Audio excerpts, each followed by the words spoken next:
2026 தேர்தல் முடிவுக்கு முன் பெரிய ஸ்பிரிச்சுவல் மூவ் எடுத்தார் விஜய். அவரின் ஜாதகப்படி லாபஸ்தானத்தில் செவ்வாய் மற்றும் சந்திரன்.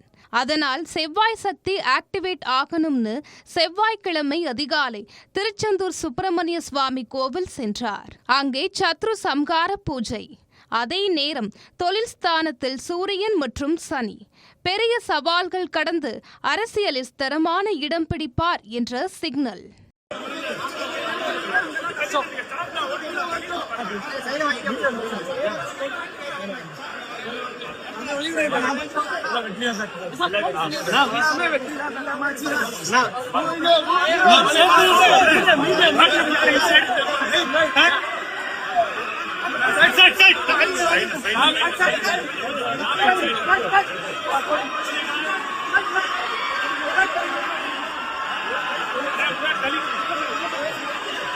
விஸ்வரூப தரிசனம், மனமுருக நீண்ட நேர பிரார்த்தனை, பூரண கும்பம் மரியாதை, வெற்றிவேல் வழங்கப்பட்டது.